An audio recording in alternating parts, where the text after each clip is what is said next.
Trivia question. According to the panelists, what collaboration patterns in the plaintiff's bar are influencing the spread of nuclear outcomes?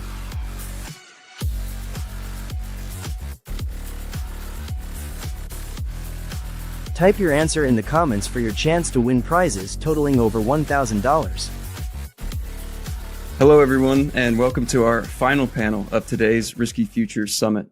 This one is called Shielding the C-Suite, Strategies to Balance Risk Amid Rising Nuclear Verdicts.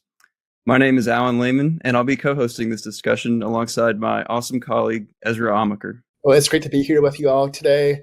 We've assembled a great group of insurance, legal, and risk professionals to discuss how risk managers can help company leaders mitigate the risk of going to trial and paying outsized jury awards.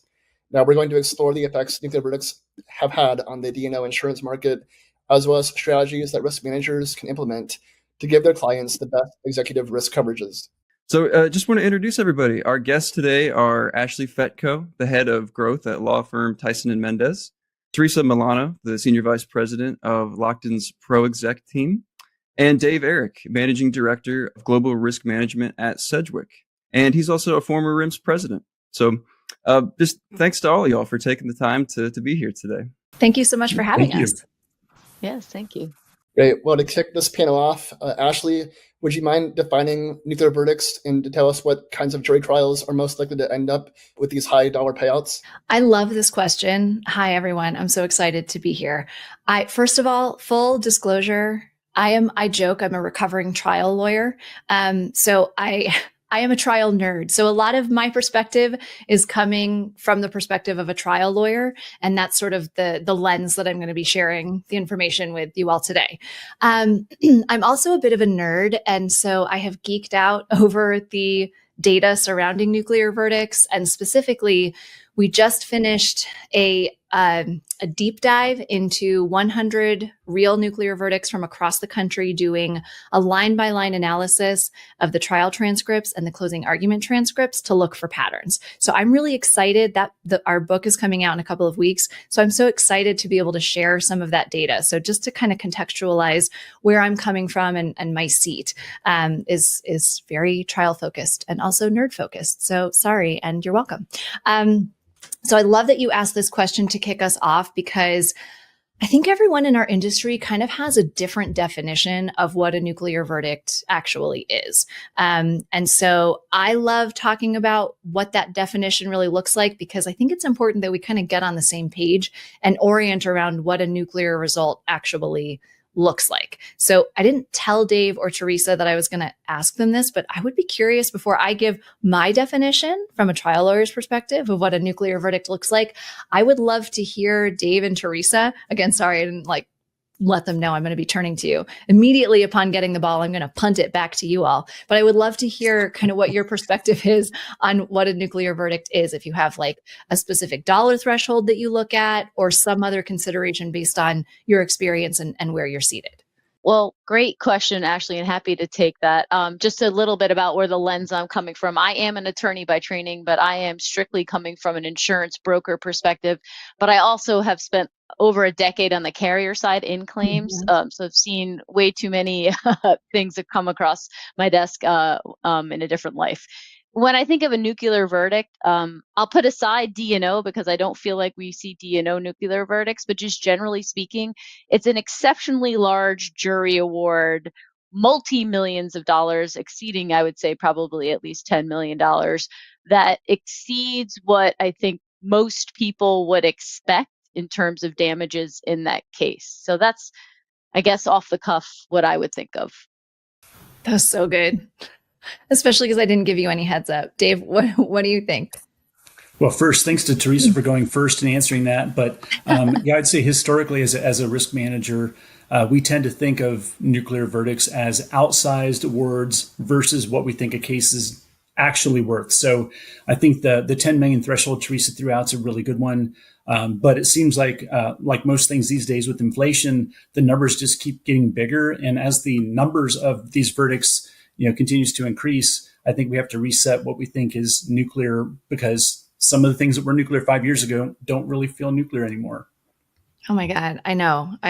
It's crazy. Sometimes when I ask this question, I'll hear like, it used to be that I would just hear anything over 10 million is nuclear. And now sometimes when I ask that, I'll hear anything over 100 million is nuclear. And I'm like, okay, if that isn't an indicator of where we are and like how depressing, I don't know what is. I love your answers. Mine was going to be the exact same. I feel like to me, assigning an arbitrary dollar figure doesn't really cut it because for all of the reasons that you both have just highlighted. Like the key to me is that disproportionality where it's out of whack with the facts of the case, what you would expect that to go for. It's sort of like, when our Supreme Court defined pornography, it's like, I know it when I see it. It's the same kind of thing where it's like that gut hit of that is completely out of whack. That's disproportionate. Often we see, the non-economic damages, the pain and suffering awards are disproportionate to the economic damages in the case. That's kind of like a good benchmark. And the reason I think that distinction is so important is that I guess I should preface and say, like, I'm not going to spend the entire time depressing everyone, but I am going to start there. And then, like, I do have some solutions, but I am going to start there. I think it's important, that distinction, because first of all, I mean, at Tyson and Mendez, we try to track nuclear verdicts as much as we can. But to Dave's point, like, is a $3 million verdict making the news anymore? I mean, when was the last time that you all saw like a headline that was like, plaintiff gets $3 million. You know what I mean? That's chump change anymore. I mean, I would take that chump change. Let's be clear. Like, it's not actually chump change, but it doesn't register in the consciousness of what is nuclear anymore. So when we talk about, but a $3 million verdict could still be nuclear if it's disproportionate to the facts and injuries of that case, right? But we're not even knowing about it. So when we talk about the problem of nuclear verdicts and we look at how many there have been and the severity of them, I mean, in 2024, it was over $31 billion with a B awarded in nuclear verdicts. Okay, but those are only the nuclear verdicts that we know about. So again, this is where I'm depressing everybody. The problem is actually a lot bigger than we're realizing, because lower verdicts that would still be disproportionate and therefore still be nuclear are not really registering anymore. The other reason that I like that distinction, that it really is less about a specific dollar figure and more about that disproportionality, is that to me, it really drives home pretty much anything can go nuclear anymore. I mean, a lot of times when I talk to people, they'll be like, oh, well, I never will touch anything $20 million. That's not where I sit. That's not my case. And it's like, okay, but buddy, $2 million could still be nuclear if it's disproportionate. So it kind of drives home. This is everybody's problem. It's driving social inflation, and it's across every seat in our industry. It is everyone's problem. So that's kind of, I love that both Teresa and Dave like highlighted again. We didn't talk about this. They were not plants that I was like, say this thing so I can tell you you're right. But that definition is like, I think is exactly right. And I would encourage our industry to move away from a specific dollar figure as a flag for what is nuclear, because the key for me is really that disproportionality factor. Yeah. No, we appreciate all of y'all just kind of setting the scene for us there. I think that's going to be super helpful as we go through all this. And I know we plan later on to talk a little bit about the legal reform efforts that are currently going on to kind of combat some of the stuff that we just talked about right there. Since the focus of this panel is D&O, could you give us maybe just a couple of examples of D&O litigation trends that the defense attorneys at Tyson and Mendez are watching? So, I mean, we really are just super focused on anything that could have the potential for going nuclear. And so that includes really kind of any type of case. I mean, we see it, I think to Teresa's point, we see it, I think, probably a little bit less in the D&O space right now, because there's often not that pain and suffering element. And that's kind of where we would see that disproportionality kick in. But for us, we see over and over again the same tactics and the same arguments deployed by plaintiffs' counsel, regardless of what case type, regardless of what jurisdiction they're in. And so while I would say, I think that we've seen fewer nuclear verdicts in the D&O space, largely because that disproportionality factor is less of a concern, because pain and suffering typically isn't available in those kinds of cases. I do think that they are ripe for the same type of treatment by the plaintiff's bar. And we've seen that because the plaintiff's bar is hyper collaborative, and they know, like, they share their wins, they workshop their losses. And so we saw, for example, in our analysis of the 100, it's actually over 100 nuclear verdicts at this point, I need to walk away from obsessing over this data at some point. But we've seen, if a plaintiff's lawyer hits for a nuclear verdict in an employment law case in downtown LA in 2017, we have seen verbatim a word for word copy and paste of their arguments in closing repeated in a wrongful death or a sexual abuse and molestation case in Iowa 2 years later. And it's like, did you just happen to come up with the exact same word for word argument? I think not. They share information across the board. And so we have seen a lot of the same trends that maybe were started in known judicial hellholes, which is really just a jurisdiction that's known for delivering outsized awards. Maybe they test drove it there because they know they've got a super friendly jury pool. It's effective, and they rinse repeat across the board, across every type of case, regardless of the jurisdiction. So I would say, while we're seeing them less in D&O, just because of that disproportionality factor is not really as present, I would say that same type of approach to working up the case and to getting a jury angry, which is really the key for these outsized awards, is definitely going to be at play. And we monitor the specific words and arguments and tactics that we see within Tyson and Mendez and within the industry, just to see what the plaintiff's bar is really up to. And I see that being repeated in this space as well. Yeah, it's a very insightful answer there, Ashley. Now turning towards Teresa, I'd love to hear what you're seeing from a broker's perspective on how significant settlements are affecting D&O insurance brokers. Are you, for example, seeing shrinking capacity or limits of coverage in general for potential policyholders? And I love that you used the word settlements, because as Ashley was saying, and I alluded to before, when we think about D&O, we don't think about nuclear verdicts. And just to put a little bit more context on that, when we look at the securities class action lawsuits, and I'll just call them SCAs for short. So that's going to be my little shorthand there. Out of more than about 6,800 securities class actions filed since 1995, less than 1% have been to trial. And in the past decade alone, only 3 of those cases resulted in either a default judgment or a verdict. So we aren't thinking about verdicts here.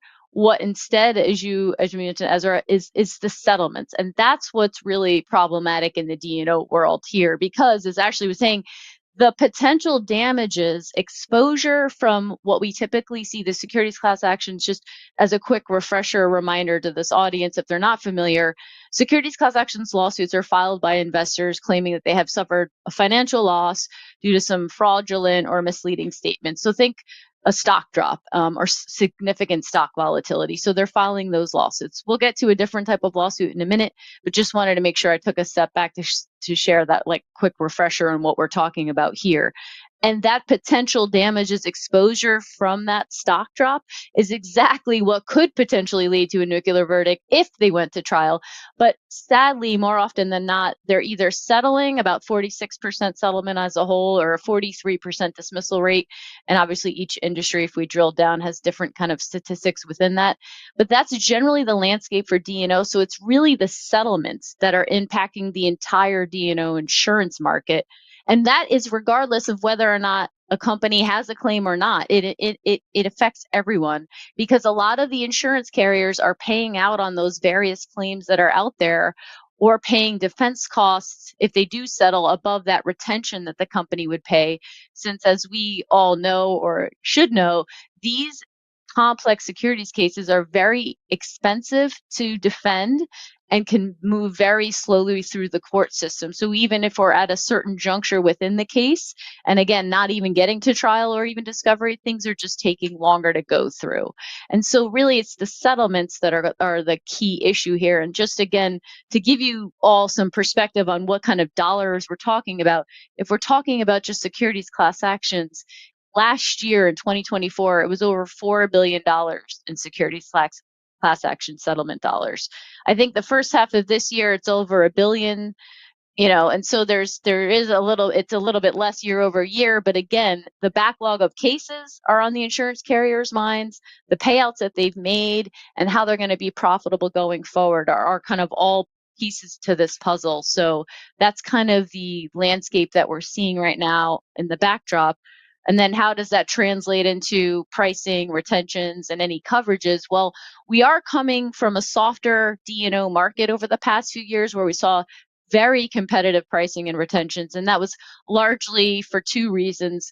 We had a lack of new demand, i.e. less IPOs, SPACs, and de-SPACs. And also we had several new insurers or MGAs entering the market. So we had more insurance capacity. So after a few years of height of the insurance premiums and retention, we've gone down. And what we're seeing or started to see in the last half of 2024 into the remainder of this year is what I'll call stabilization. So we had a few years of these rate reductions for both pricing premiums and retentions. Now we're kind of leveling off a limit for a little bit. So that's a little bit about the current dynamics of how the D&O settlements are impacting what we're seeing in the market and the other interplays of what we're seeing in the macroeconomic environment. Yeah, I think that's such an important distinction, Teresa, and I thank you for sharing that with us and really outlining how those settlements are impacting the overall sphere. Dave, I wanted to make sure that we pitched it over to you on this one. I mean, I think your experience in the risk space, and especially as a former RIMS president, is going to bring a whole new dimension to this conversation. Just want to ask you from your vantage point, how are you seeing these high settlements impact the D&O sphere? Well, again, I'll just echo, thank you for having me as part of the panel today. From a risk manager standpoint, D&O gets very personal, because you've got executives who are being accused of doing something that they weren't supposed to do, or maybe not having a crystal ball to see into the future and not disclosing risk factors that plaintiff firms now say that they should have known about before they went into a new market, a new venture, or whatever the case might be. So, from my standpoint, the nuclear verdicts that you see in other space have kind of bled over into the executive management when they think about a lot of different kinds of litigation, including D&O. So, from a leadership standpoint, the concern about the potential for a nuclear verdict makes, I think, a lot of companies very reticent to try a case, even when they think they're completely in the right, because the potential for second guessing or for damages to be assessed against the company or against individuals personally is it's too big a risk in this very uncertain and really unreliable, irrational environment. Yeah, another great point there, Dave. Something that we'll probably come back to in a bit. Going back to Teresa now, this is something that you can all speak to, but I'd like to get your thoughts first. What are some of the exposures that directors and officers face that are leading to especially high dollar settlements and these verdicts, as you referenced before? Yeah, great question. So when we take a look at the settlements, that have happened this year and historically, I'll just say, just focusing in on the earlier part of this year for recent trends, we've seen settlements in a plethora of industries. So there's not one specific area that the plaintiff's bar is focusing in on. And like in years past, for example, where technology used to make up a majority of them. And then we've seen a variety of different types of allegations, price fixing, accounting issues, operational issues. So we're running the gamut in terms of industries and types of allegations. So there's not one thing that we can point to that's saying, hey, this is why we're seeing these large dollar amounts. I will say that when we think about why the settlement dollars are getting higher and higher, we are seeing some steeper stock drops, so that potential damages exposures that Dave and Ashley and I were talking about is higher, which leads to the plaintiff's bar obviously wanting more for a settlement than in years past because that potential is greater.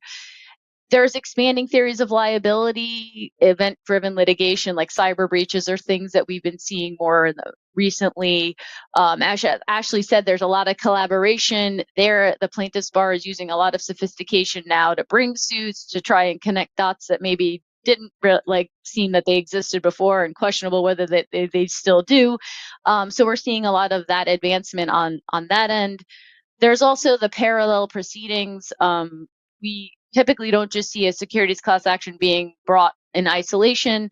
We typically see a kind of tag along a related suit, like what we call a derivative lawsuit, which just again for a primer is a lawsuit brought by shareholders on behalf of the company against directors and officers alleging like a breach of fiduciary duty. So we're seeing that sometimes in conjunction with an SEC or DOJ investigation, again, putting aside the current administration's focus for a moment there on regulatory issues. So we have all of these kind of factors coming together and could potentially building out what we're seeing in terms of why the settlement dollars are increasing. I also think that, as a lot of us know, and as I mentioned before, these are complex cases. We have rising defense costs to defend these suits. So that's another contributor as well, because it's not like your classic slip and fall case, which again, I'm not trying to minimize, but the complexity of the security suits have of just costlier defense spend. So again, I think we can't really pinpoint one reason or not, or one industry or one pattern, but I think that all of those things are contributing to the settlement dollars being higher. And again, as Dave mentioned, that risk potential, companies want to be focused on their business, not the lawsuit. We'll get into some potential things to think about the future later, I think, in this panel. But that's why we're seeing a lot of those settlements have the higher figures. In terms of trends that we're seeing, we are seeing more mature public companies being sued versus, say, an IPO or a de-SPAC, but that's largely due, again, to the decreased number in companies going public recently. So that's not really a surprise. So the plaintiff's bar is shifting on where they can basically file suit, because there's just not a lot of that IPO activity that we saw several years ago at the height of the market. And I think another area that we are seeing emerging risks is AI-related filings. Those are on the rise. AI is important in transforming a lot of people's businesses, whether directly or indirectly. So it's not unexpected that development and use of technology in a company's business is going to be a liability exposure. So AI risks are emerging. We still see cybersecurity being top of mind. And I think also like ESG disclosures, like greenwashing types of issues are potential risk factors as well. So certainly, we were going to ask about any emerging risks, but it sounds like you kind of just nailed a couple of those. Are there any other ones that you had in mind? I think those are the ones that we're like looking at top of mind. I'm sure there's some others. I'm welcome if Ashley or Dave has anything that they're seeing or thinking about. But I mean, those are the first couple that come to my mind. Yeah, I agree. Cyber was sort of top of mind for me. AI litigation, I think we're going to continue to see a spike there. And what's funny about that, and what's sort of ironic about that, Teresa was talking about some of the ways that the plaintiff's bar has adapted and using really sophisticated ways to work up their cases and connect their cases. What's interesting and funny to me is that the plaintiff's bar is using AI to identify potential cases that have the greatest likelihood of a nuclear payout, and then to collaborate with one another and to refer cases to plaintiffs' firms from across the country. And so it's just a sort of interesting. And I think the defense is starting to maybe get there, that we need to be harnessing AI in that sort of a proactive way as well, so that we can more effectively triage claims and identify those that have the greater likelihood of going nuclear, so that we can pivot our approach and maybe change counsel if we need to, or address expert issues, or whatever the case may be. But I think AI is going to continue to be a source of potential for us, but also a continued source of increased risk as well. Yeah, Teresa, I think you touched on this a little bit, and I wanted to ask you, Ashley, are there any industries that have been like historically more susceptible to high dollar verdicts or settlements, specifically aimed at executives? If we do know them, do you know why they may be the case? I mean, I think my answer is probably going to might deviate a little bit from Teresa's, mostly because, when we look at true nuclear verdicts or nuclear settlements, from my perspective, we see those most often in industries that have the greatest likelihood of generating some type of an anger response from jurors, even when non-economics are not on the table. So, so we see, just generally speaking, pulling back from D&O for just a second, I think there's an overlay there that we can add. We see trucking and transportation is particularly ripe for nuclear verdicts generally. Anything that touches on sexual abuse and molestation or harassment in the workplace, which I think there's probably some overlap there as well. If we have, a potential executive who may allegedly have been behaving badly at work, we see that kind of an overlap there as well. Sexual abuse and molestation is definitely top of mind for us right now in terms of industry or case type that has a greater likelihood for going nuclear. We see a little bit in the med mal space, although less so because the rules are a little bit different there. But I think industry wide, I would say, the greater likelihood that there is an implication of either corporate wrongdoing or sneakiness, anything that the plaintiff's bar could exploit, as there are obviously latent anti-corporate biases that are in effect. Anything that is going to be prime for that type of exploitation, I would say we should definitely pay greater attention to those types of claims, because the plaintiff's bar is really adept at exploiting those latent anti-corporate biases, and this type of a case is pretty ripe for that type of argument to be effective. And just to chime in, if you don't mind, about the piece, I think Ashley's right. When we think about nuclear verdicts, we're not necessarily thinking about the D&O, but there are a lot of either company or bad actors that are potentially causing it in other areas. But when we think about D&O, when we think about let's call it derivative lawsuits, which I had mentioned earlier, there are some categories that jump out more than others for the likelihood of potentially having increased damages exposure and thus leading to settlements which are higher. So again, we're thinking about higher settlements. Excessive fraud cases, like Ashley mentioned, something like safety, like human health related issues, like we have Boeing and PG&E, for example. Then there's like egregious or bad behavior, as Ashley was saying, directed at either employees or consumers. There was Wells Fargo, the Google, settlements out there, the derivative settlements.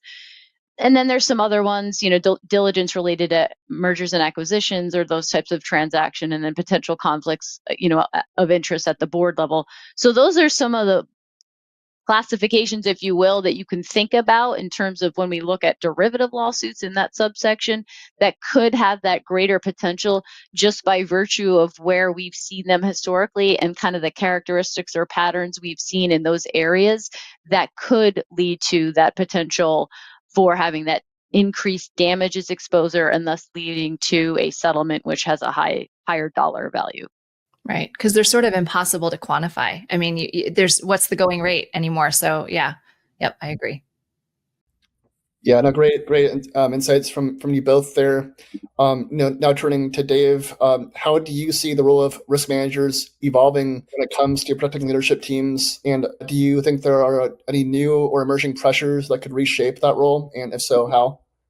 Well, I don't think we have enough time to talk through the opportunity for risk managers here, really, because of all the things that Teresa and Ashley talked about. There's an opportunity from a risk management standpoint, and not just risk managers, but risk management standpoint. When you look at corporate governance, when you think about the risk committees and what oversight do they have around looking at forward-looking risk factors and what disclosure the company makes, and how well vetted are those disclosures against what they think the future environment is, not just looking in the rearview mirror. So there's a lot of opportunity. I think the risk is, poor term to use here, but the risk from a professional standpoint for risk managers is it's maybe thin ice for a lot of risk professionals to get involved in corporate governance or how the board conducts its business. But increasingly, somebody needs to do it. So you can't assume that somebody else is looking at these areas. So risk managers, we tend to listen to people like Ashley and Teresa when they depress us with the facts out there in the world. We love to come back internally and talk about how do we stop that from happening here. So the more information we take in about what's happening out there in the world, the more that we can come back and hopefully be an internal advocate to collaborate with our internal stakeholders around education and awareness, even board training around fiduciary duty. I mean, there's a lot that we can do that historically risk managers have not been called upon to do. That's a really important point. I mean, are you finding that people are more receptive these days to risk managers coming in, or is it kind of been status quo lately? Well, I can only speak from experience of myself and the folks that I consider to be peers that I talk with regularly. I think for those of us that talk to our executive leadership on a regular basis, and not just when things go wrong, when you build the trust level around, hey, I don't have to be the expert, but I can connect us with people who have that expertise. whether it's outside law firm, broker resources, whatever the case might be. Insurers even have some great consulting services they can provide at times. We don't have to be the expert, but we have to be the bridge to finding the expert if we don't have somebody else that's already looking internally. And then really just again talking with peers around where we've had successes in talking with our firms and trying to improve our risk profile. So we tend to think about historical things that affect just insurance, but in the D&O space, we're talking about the livelihoods of people and personal assets potentially being at stake. So if you approach it the right way, I think there's an opportunity to get at least a seat at the table, if not a rapt audience to talk about these things. Yeah, and I want to add too. I mean, Dave, I think is obviously so spot on and is the expert in this way. But I just, from my perspective, I have seen just over the past couple of years, risk managers being offered a seat at that table in a more meaningful, impactful way that I think is going to prove to be really important as we're developing these partnerships and as we're working toward better collaboration across our industry. Risk managers really occupy a really important seat that I think may not have been utilized as much as it could have been. And I'm saying that, I don't mean like used in a negative way, but they but they do occupy such an important role and an important seat that really can act as a bridge between different entities and different positions within the industry. And I was just at Risk World last year, and I saw that firsthand, even just the topics that were being discussed, the importance of risk managers. And in that audience, obviously that's key. That's the whole jam. But to see that level of collaboration and really giving them more of a seat at the table, I think that's improved from what I've seen. And I think there's a real opportunity there within the seat that they occupy for sure. Yeah, you guys are awesome. I mean, this has been a great transition from sort of understanding the greater scene, the greater environment, the context to more of like takeaways for brokers or the role, the importance of the role of the risk manager. Excuse me. Teresa, I wanted to make sure that I asked you your thoughts on that one. I mean, what steps do you believe that risk managers should be actively taking to minimize their company's D&O exposures? Risk managers or anyone involved with kind of the insurance process, if a company isn't lucky enough to have a risk manager, I think understand it, like from a D&O perspective, you need to work with a broker that understands the business and can help you understand appropriate D&O limits and the appropriate structure, because again, it's personal asset protection for the directors and officers, if we're talking about a traditional ABC form, as well as balance sheet protection for the entity against securities claim. And pricing, retentions, budget all comes into play there, but having the right structure in place and the adequate coverage is critically important. Obviously, thinking about your other lines of business too, cyber insurance, even if you don't think that you're a tech company, you need it. Other lines, employment practices. I know Ashley was talking about some of those. Just being cognizant of the whole insurance suite. But when we think about D&O, I think it's important to understand the landscape on, there's a potential for a claim. And it's important to educate before that happens. And I know that's in an ideal world, but clients should be familiar with the reporting process, whether or not there's panel counsel on the primary that you have to choose from. Can you choose your own?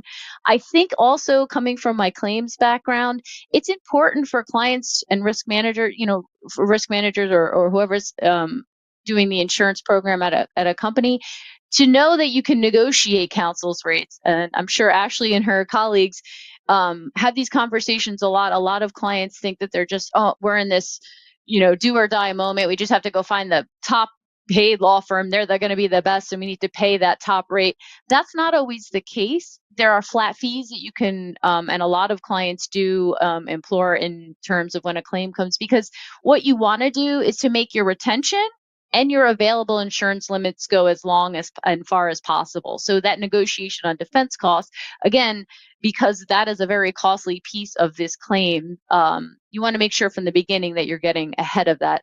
I think when a claim does come in, you really need to contact your broker who can help guide you through the process.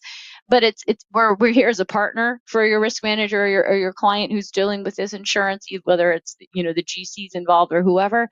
And it's important to have that good relationship with defense counsel. I've seen so many times the lack of communication where, the brokers are trying to get information and we just can't get that information for defense counsel to give to the insurance carriers or the rest of that insurance tower. And everyone needs to be on the same page and up to speed on what's going on. So I think, proactiveness and understanding what it looks like if a claim does come in, knowing that landscape, understanding you have options with defense counsel in terms of negotiating rates, and also understanding that communication is key, not to be cliche here, but everyone does need in the tower to know what's going on. Because if you are going to eventually get to a settlement and a mediation, you don't want to let those insurance carriers know the day before that we just learned of this mediation that was been scheduled. Everyone needs to prepare for this. And I think alongside that is also for companies early on to engage with defense counsel on the merits of this suit. I mean, I know, again, the potential for damages exposures can be significant with securities class actions, for example, but willingness to stand your ground on those claims. The plaintiff's bar isn't being forced to prove their case in most instances in D&O claims. So it's important to have that understanding about the strategy of the defense and in really pushing towards where the case should or shouldn't go, and understanding that dialogue and having all of the partners at the table, carriers, brokers, et cetera. So that's a little bit about kind of what I think can help with the process, in addition to some of the things that Dave was saying, obviously governance and oversight, strengthening, enterprise risk management things, making sure, again, your insurance programs are optimized, having accurate and consistent disclosures. All of those things are kind of pieces to this puzzle.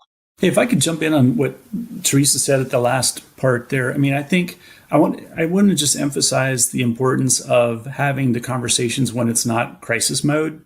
So having internal litigation counsel and whoever the internal stakeholders are, meet the claims advocates for the broker, to talk with the lead insurance claims people so that lead carrier has a relationship beyond just the transaction of buying a policy, because the service after sale is what's important about D&O insurance, like most insurance policies. So having that relationship and understanding, do our litigators get along with the philosophy of that lead carrier?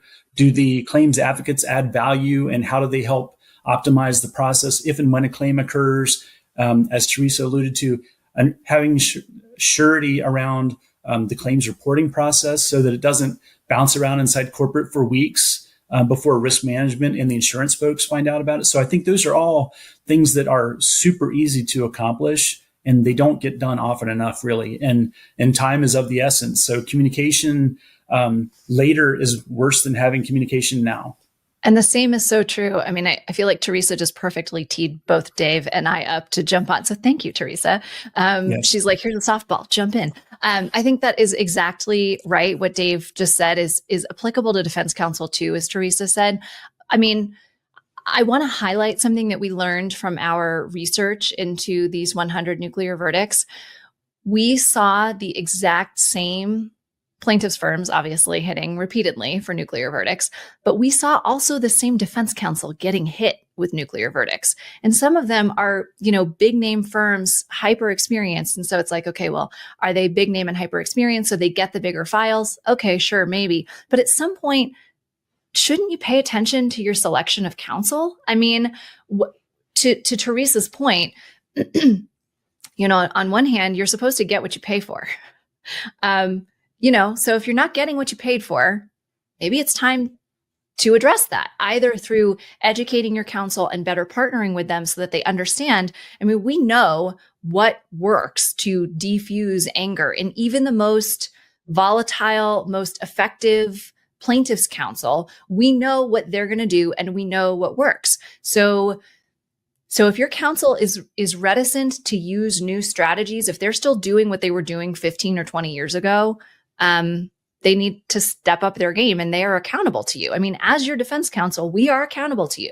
So if they are not stepping up in that way, I'm not saying fire your defense counsel, but I am saying hold us accountable for what you're getting in return. And just defaulting to, okay, well, this is the biggest name defense counsel that we've got on panel, go. That's probably not the appropriate response. I mean, being able to be more targeted about where you send particularly high exposure matters, how you partner with defense counsel, ensuring that they are that they know what questions they should be asking, and that you know what questions you should be asking of them to elicit the information that you need, so that you're proactively putting together a defense strategy that is not just going to be on the eve of mediation, on the eve of trial.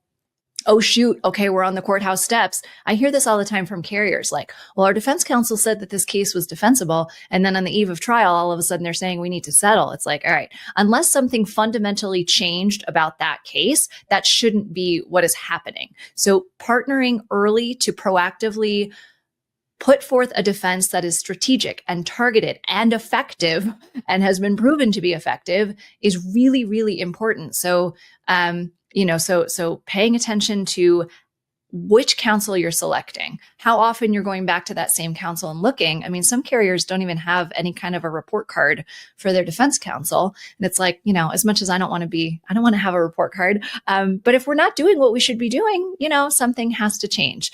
So I think, the same level of proactivity. Is proactivity a word? Proactiveness? Yeah. Proactivity. All right. It is now. We're saying it. The same level of proactivity that Dave was referencing, I think, should be employed with your defense counsel too, both with regard to selecting them, with partnering with them, to identifying the issues in the case. And then to Teresa's point, I mean, sometimes we have to just try the case. If it's defensible and we know you've got a strategy that is targeted and that has been effectively worked up, sometimes you just have to get in there and try the case. Don't just settle just because you're afraid. I get it. I understand why nuclear settlements happen, but they feed nuclear verdicts, which in turn feed nuclear settlements. And it's this vicious cycle that's only getting worse. We're going down the toilet. At some point, stop. At some point, dig your heels in with good counsel, with a strong strategy, partner with them early, often, and well, and then try the damn case. Sorry, I got salty there for a second, but I feel like that's so important. I agree with you, Ashley, and I think again, there's times and places for certain of these types of D&O, securities class actions to be tried, but if we just keep on in the same vein as we always have been, the plaintiffs bar have no incentive to stop bringing suits because they're like, hey, maybe 50% of the time I'm going to get a settlement and I don't even have to do any work. Mm-hmm. Then that's the landscape. And so we see the D&O claims continuing, the filings continue to get there. There's usually going to be a settlement because, again, cost of defense in a couple of years, it's extraordinary. Plaintiff style damages might be high. That's why it is critical, as Dave and both Ashley and I have been saying, get in front of it early with a defense strategy. What is the true value of this case? Is it defensible? What are the flaws? And what is the risk here? And that could be a business decision. And maybe the outcome's the same. Maybe you still decide to settle. But I think there's that missing piece a lot of times where a lot of folks are on autopilot to just be like, well, if we don't man the motion to dismiss, we'll just settle. And then we're just settling most of the cases if they're not dismissed, on the merits. So I think that there is a break in the cycle which needs to happen. And I get, though, that it distracts from the business. I get that it's going to be costly and there's potential exposure. But what the downside is we just continue in the same vein, and we're going to see D&O rates continue to be potentially problematic if these settlements keep on going in the direction they are.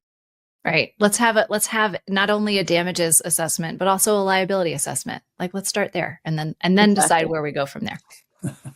Just saying. Well, Ashley, you talked early about the definition of nuclear verdicts. And what I didn't hear you talk about, though, was liability. Because a lot of times these verdicts, and we're getting outside the D&O space a little bit, but nuclear verdicts, a lot of times it's nothing about liability. It's seen as a victimless crime. So somebody has to pay. So who's got the deepest pockets? And so your liability assessment might say, we had nothing to do with this or nothing proximate, but yet you end up paying for it.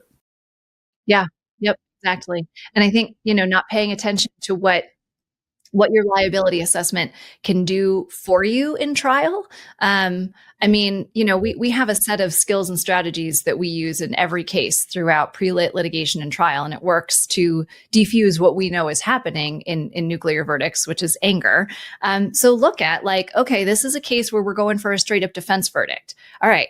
That's our liability position. Okay. Well, we know that you still have to accept responsibility for something because that works to defuse anger. So have a proactive discussion, develop your strategy around what are you going to accept responsibility for? You can and should do that even when you're outright contesting liability, because it's just human psychology. So it's very often like we put the cart before the horse and we leave behind all of these critical steps that are like, that's how you win. Use that to your advantage in trial. And it just, sometimes that piece is just missing. And I don't know if it comes from like an old school mentality or if it's just based in fear. There's so much fear around this topic and fear of, the fallout, not even just the cost of it, but there's reputational risk. There's reputational damage that happens. And so it's so often we're operating from a place of fear instead of a place of power, which is really when mock it. If you mock it and you have a strong chance of getting a defense verdict, listen to what the science tells you. If it tells you over and over again, you're not getting a defense verdict, like accept that, move on, make peace with it. But pay attention to what facts you do have and lean into them. Sometimes you just have to fight the fight, but that doesn't mean you do it, guns blazing without regard for what the humans in the jury box are going to ultimately think. They're deciding your fate. It's an interesting, clearly I could talk about this all day. No, this has been great. And I think now is maybe a good time just to take a step back, even further back, and just talk a little bit about some of the efforts that are geared toward either state or federal tort reform that might level the playing field or address some of the things that we've been talking about today. So, and we can also use this time too, Ashley, to talk a little bit about Tyson and Mendez approach. But I guess just wanted to open it up to everybody. What are y'all seeing on the reform or the response front to what we're seeing right now? I'll take a run at that. Because it's become a little bit of a passion project for me, especially in my role as REMS president last year. It's very clear that the playing field is tilted against corporates these days. And as Ashley talked about at the beginning, plaintiff firms are very well organized. They communicate, they collaborate, but historically, corporates have not. You've got some groups that are now, I think, coalescing around the fact that what we've done in the past is not enough. And so you've got the U.S. Chamber of Commerce Institute for Legal Reform. There's a group there. There are a couple other insurance industry specific groups. They have different interests. Some are more around advocacy and education, so that the potential jury pool understands what this litigation and tort environment costs every consumer in the United States. You've got other groups that are more really working on either federal level reform or state specific reform. So there have been a handful of bills related to disclosure or putting limits on third party litigation funding. With the current government environment, it's been difficult to get those past the committee level. Although one measure was in the congressional budget package until really the 11th hour when final negotiations occurred. At the state level, there's probably more of a chance at actual tort reform. But there have also been states that have passed legislation or are moving forward legislation that either requires disclosure so that the parties in interest to a particular lawsuit know who else is involved. And that's also important for a jury to understand. As Ashley said, they're deciding the fate of the defendant and the plaintiff, and understanding that there may be a financially motivated but otherwise uninjured party investing in the litigation. That's a big thing. And on the defense side, we have to disclose how much insurance we have, which puts a target on how much the plaintiff firms go after. But the other side has no obligation in most cases to disclose who's got a financial interest in the outcome of that trial. And that has to change. I agree. It's third-party litigation funding. I could rant and rave, and I did last year at Riskworld. Sorry, Dave. No, thank you. About third-party litigation funding. It's just absurd to me that jurors who are tasked with weighing the credibility, anytime a witness testifies, their credibility is immediately at issue. They don't get to learn this massive piece of evidence that directly impacts how they assess credibility. who's paying? I mean, who's got the interest here? Who's pulling the strings? And it's often this shadow corporation that has a massive financial interest in it, even though they very often will claim that they're not exercising any control over the lawsuit. And it's like, really? Because what's your investment here? I mean, you're going to make your money back tenfold, and the money that you put in is already outrageous. So really, you're gonna say with a straight face, I mean, that doesn't pass the straight face test at all. Like, no, really, I'm exercising no control over this multi-million dollar investment. It's like, get out of here. There's also this other component of third-party litigation funding that is concerning to me, where funders can come in and fund a portfolio of cases for a plaintiff's firm, and that veers into law firm ownership in my mind. So there are ethical issues. There are issues with the way that cases are decided, with our ability to settle cases. Anytime a funder is involved, you kind of know, because things that should, a dollar figure that should get it done doesn't get it done. And there's no explanation as to why. You're like, okay, well, who's behind the curtain here?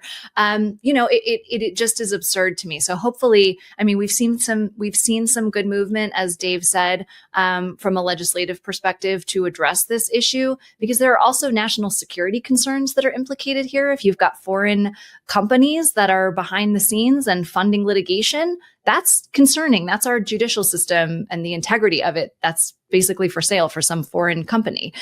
So I'm glad to see that it's getting some more attention, but not enough movement in that regard from my perspective, because it directly impacts what we can do in these cases, and we're hamstrung by some shadow company that we don't even know exists.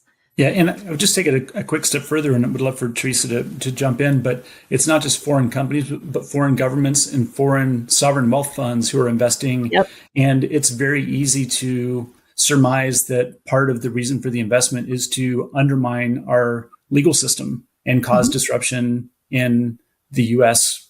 economic system. So, it definitely has national security interests. And for that reason alone, there should be limitations in certain types of litigation. But I love the point that Ashley also made around kind of the quasi ownership of law firms, which is not allowed, for there to be corporate ownership.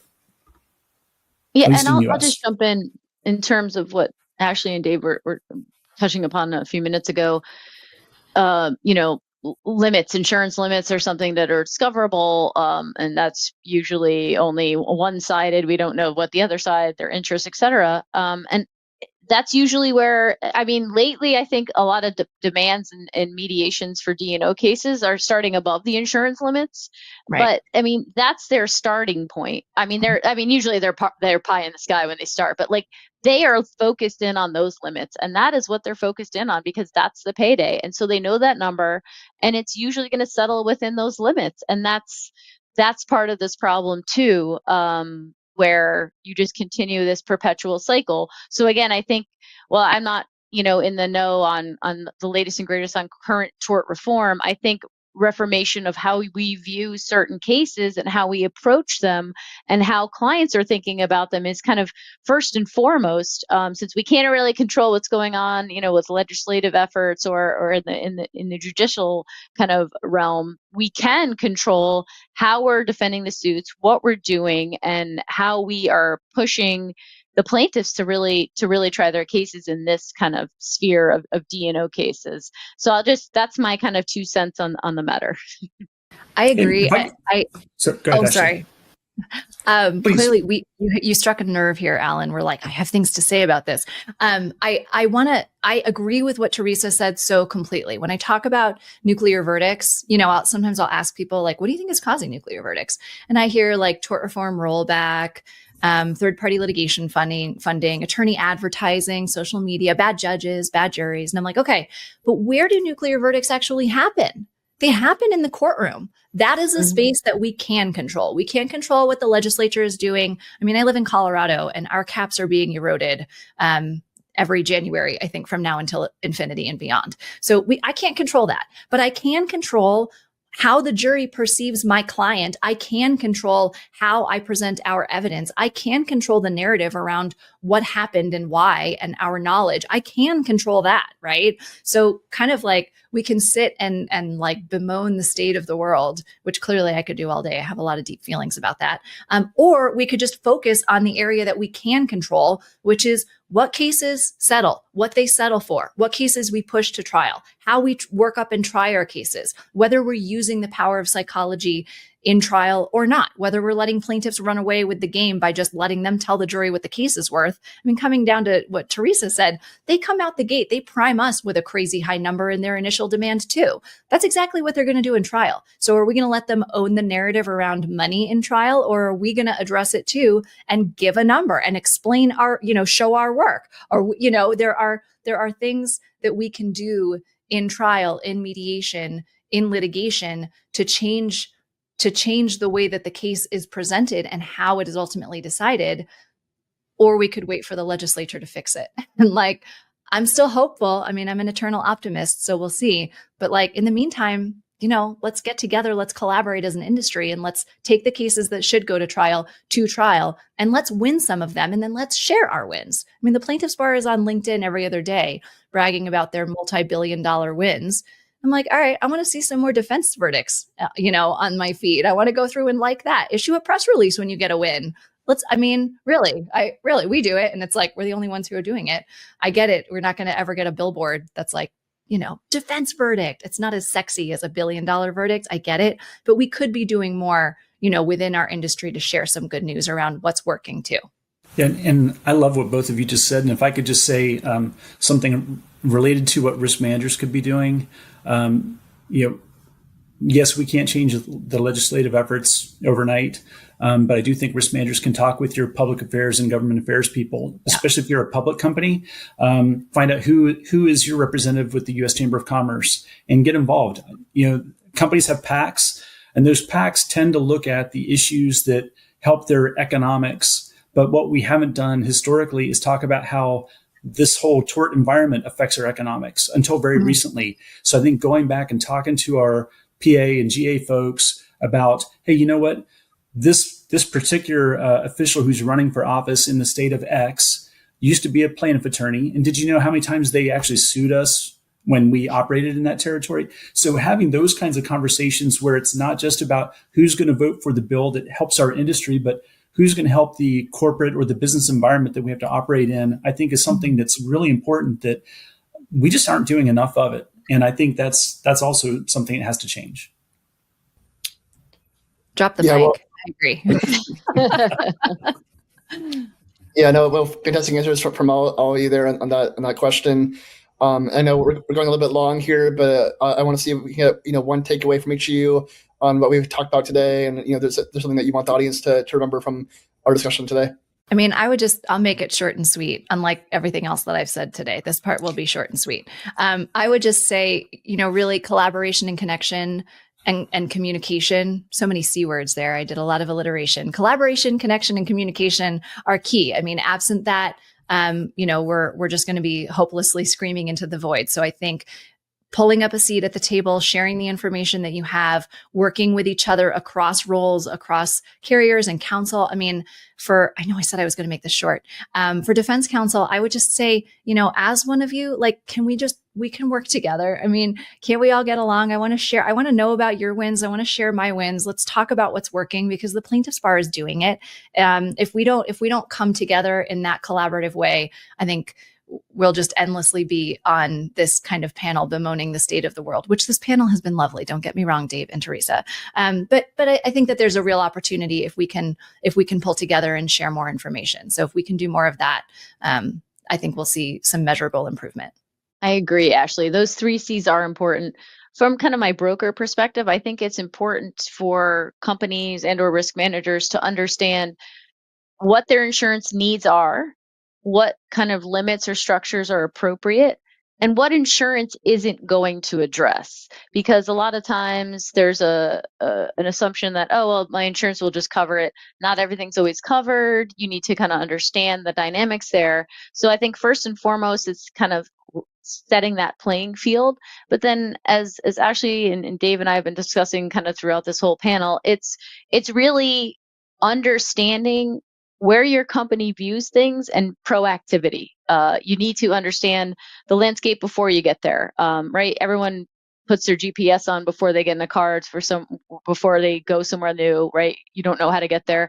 So it's just really understanding that landscape of not only your insurance needs, how you approach risk, maybe what your appetite is for going to trial, et cetera, and just working with your business partners, various vendors, your counsel, inside, outside, whoever, and also your insurance brokers and carriers. So I'll let Dave get the final word.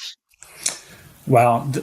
Both of you, fantastic. I guess the only thing I would add is maybe just looking at this through a risk manager's lens is, how do we facilitate those things that both Ashley and Teresa talked about? How do we connect the dots internally with stakeholders that have an important role in making the environment better, in improving our risk profiles, to ensuring that we're thinking about the insurance purchase in the right way, and when things go wrong, that we're prepared, that we have plans in place for navigating the unexpected. So I would just leave it at that it's about connecting with the right internal and external resources so that we get the best outcomes. Great. Well, Ashley, Teresa, and Dave, thank you all again. Thank you to everyone in the audience for tuning into this insightful panel. Thank you all. Thank you. Seriously, guys. Thanks, Alan. Thanks, Ezra. Thank you, Dave and Teresa. This has been a fun way to spend an hour. Thank you. Absolutely. Agreed. Thank you. And for anybody who's watching now, you can visit riskyfuture.com to find replays from all of today's talks, including this one here. So with that, we thank you for your time. And until next time, take care, everyone. According to the panelists, what collaboration patterns in the plaintiff's bar are influencing the spread of nuclear outcomes?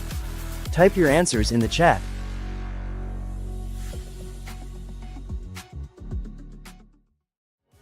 This concludes today's sessions. Thank you for joining us today for the summit.